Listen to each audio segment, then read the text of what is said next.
ഒരു ഇഡലി കുട്ടകത്തിന്റെ ഓരോ കുഴിയിലും 2 സവാള വെച്ചിട്ട് അതുപോലെ തൊലിയൊക്കെ കളഞ്ഞു വെക്കാം.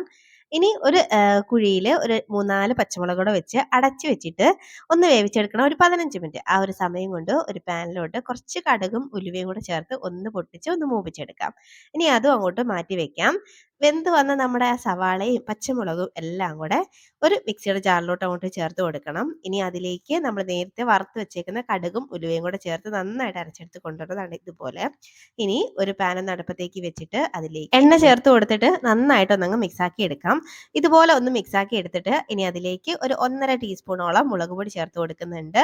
ഇനി ഇതിലേക്ക് ആവശ്യത്തിനുള്ള ഉപ്പും ചേർത്ത് വീണ്ടും നന്നായിട്ട് ഒന്നങ്ങ് മിക്സാക്കി എടുത്തിട്ട് ഫൈനലി കുറച്ച് പുളിവെള്ളം അതും കൂടെ ചേർത്ത് കൊടുത്തിട്ട് നന്നായിട്ട് ഒന്നും കൂടെ അങ്ങ് മിക്സാക്കി എടുക്കണേ. മിക്സാക്കി ഒന്ന് തിളപ്പിച്ചെടുത്ത് കഴിഞ്ഞാൽ ചോറിൻ്റെ കൂടെയൊക്കെ കഴിക്കാൻ പറ്റിയ നല്ല അടിപൊളി ടേസ്റ്റി ആയിട്ടുള്ള ഒരു കറിയാണ്. ഇതുണ്ടെങ്കിൽ ഇത് മാത്രം ഉണ്ടെങ്കിൽ ചോറ് കഴിക്കാം. അപ്പൊ എങ്ങനെ ട്രൈ ആക്കല്ലേ, നല്ല പൊളി ഐറ്റം ആണെടോ. അപ്പൊ ട്രൈ ആക്കിക്കോ, എന്നിട്ട് അഭിപ്രായം പറയാൻ മറക്കണ്ട.